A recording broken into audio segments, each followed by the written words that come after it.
UP में आज आखिरकार अखिलेश यादव राहुल गांधी की न्याय यात्रा में शामिल हो गए।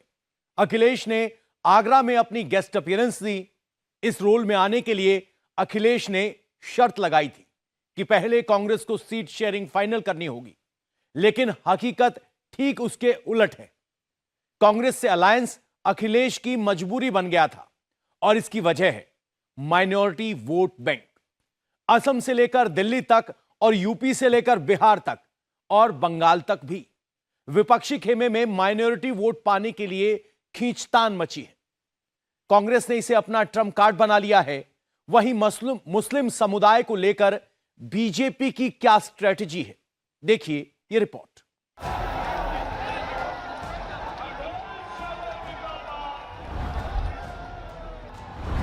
– 2024 में मोदी के जगरनॉट को रोकने के लिए यूपी के लड़के 7 साल बाद फिर साथ आए हैं।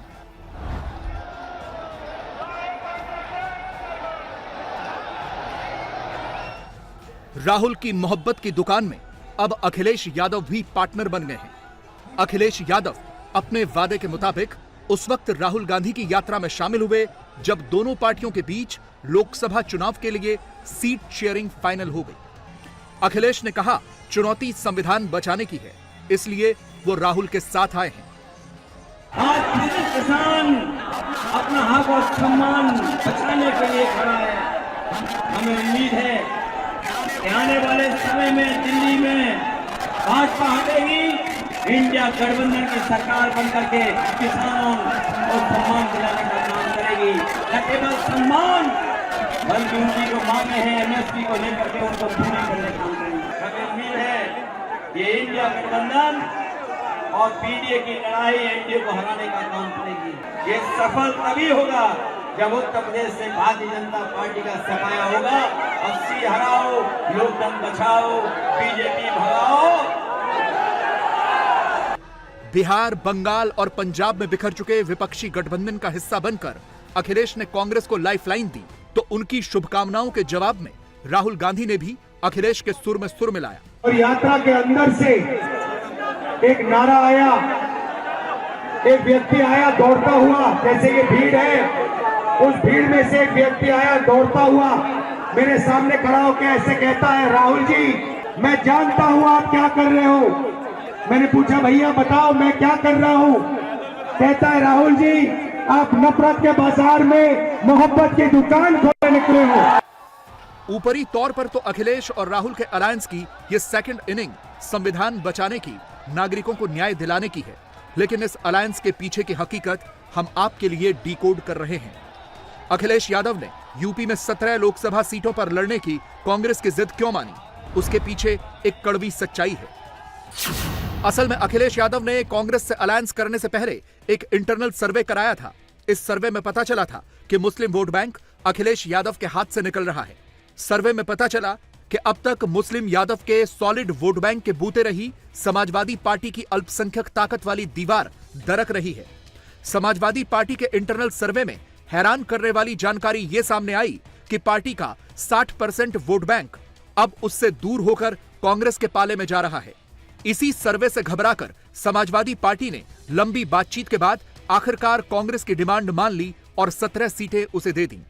अखिलेश यादव के लिए मुस्लिम वोट बैंक अहम क्यों है? यूपी में एंटी बीजेपी मोर्चे के हर दल की नजर माइनॉरिटी वोट बैंक पर क्यों है, उसकी वजह भी आपको समझा देते हैं।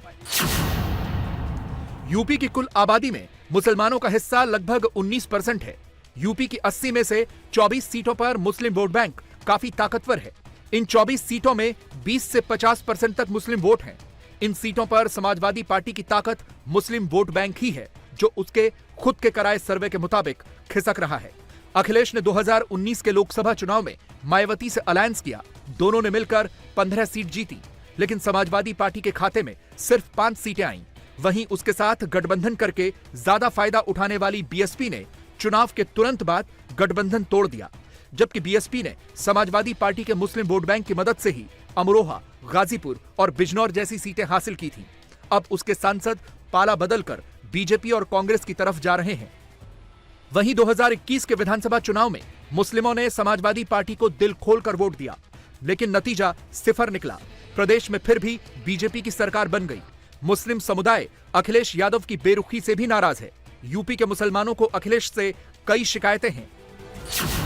पहली शिकायत ये कि मुस्लिमों से जुड़े मसलों पर अखिलेश खुलकर आगे नहीं आते, मुसलमानों के फेवर में खड़े नहीं होते, फिर चाहे बाबरी मस्जिद का मुद्दा हो या फिर हलाल सर्टिफिकेट का। दूसरी शिकायत ये कि अखिलेश ने अपनी ही पार्टी के नेता आजम खां का मजबूती से साथ नहीं दिया। तीसरी शिकायत ये कि अखिलेश ग्रास रूट लेवल पर मुस्लिम समुदाय के साथ कॉन्टैक्ट बनाने से बचते रहे हैं। और चौथी ये कि मुसलमानों को अखिलेश से यह भी गिला है कि अपने पीडीए में अखिलेश ने ए यानी अल्पसंख्यकों को सबसे निचले पायदान पर रखा है।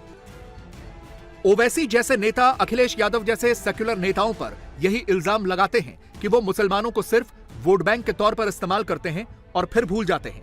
इसीलिए यूपी में मुलायम सिंह के साथ सॉलिड तरीके से जुड़ा रहा समाजवादी पार्टी का मुस्लिम वोट बैंक अखिलेश से दूरी बनाने लगा था। इसी वजह से अखिलेश यादव बैकफुट पर थे और जब कांग्रेस ने अल्पसंख्यक वोटों का डर दिखाया तो अखिलेश यादव लाइन पर आ गए।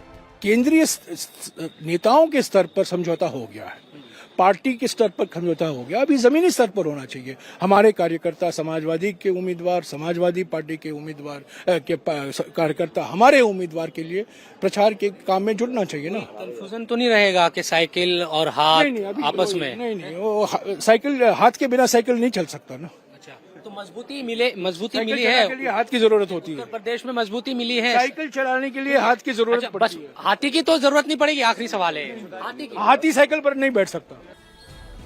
यूपी में बीजेपी की चुनौती से ज्यादा मुस्लिम वोट बैंक खिसकने के डर से अखिलेश ने कांग्रेस से अलायंस किया, तो ऐसी ही मजबूरी यूपी के पड़ोसी सूबे बिहार में दिख रही है। बिहार में जब तक नीतीश और लालू साथ थे तब तक दोनों के पास मिलाकर फॉर्मिडेबल वोट बैंक था।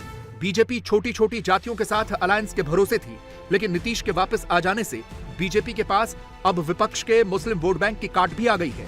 वहीं आरजेडी, कांग्रेस और लेफ्ट पार्टियों के लिए चुनौती बढ़ गई है। असल में बिहार की लगभग 17% या लगभग 2 करोड़ आबादी मुसलमानों की है। 9 लोकसभा सीटों पर मुस्लिम वोट 20% से ज्यादा है। वहीं 13 सीटों पर मुस्लिम आबादी 12% से अधिक है। 2019 के लोकसभा चुनाव में एनडीए ने बिहार की 40 में से 39 सीटें जीती थीं। बीजेपी के साथ हिंदू वोट बैंक था तो नीतीश के साथ अति पिछड़ा और अल्पसंख्यक वोटों की ताकत थी। इस बार भी समीकरण वैसे ही है और इस बार तो ओवैसी भी ताल ठोक कर कांग्रेस, आरजेडी और लेफ्ट के अलायंस को हराने का दम भर रहे हैं। बिहार के 40 सीट में सिर्फ 1 सीट बचा पाते, बाकी का सब एनडीए जीत जाती है। पूछो आप इन लोगों से, गठबंधन के लोगों से, तो बोलेंगे ओवैसी जिम्मेदार है। आपने लालू का साथ दिया, आपने नीतीश का साथ दिया, बताओ तुमको क्या हासिल हुआ? तुम्हारा वोट उनको इख्तिदार की कुर्सियों पर बिठा दिया, तुम्हारा वोट उनको मुख्यमंत्री बना दिया, तुम्हारा वोट उनको 1 साल नहीं 17 साल 13 साल उनको सत्ता की कुर्सियों पर बिठा दिया, मगर आपका घर, आपके घर में आज चिराग जलाने के लिए तेल नहीं है। बिहार में मुसलमानों की सबसे ज्यादा आबादी सीमांचल में है। किशनगंज, पूर्णिया और अररिया लोकसभा सीटों पर हार जीत मुस्लिम वोट बैंक तय करता है। मिथिलांचल की दरभंगा और सीतामढ़ी सीटों पर भी 20% से ज्यादा मुस्लिम वोटर हैं।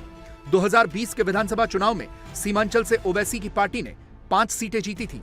हालांकि इनमें से 4 विधायक बाद में आरजेडी में शामिल हो गए।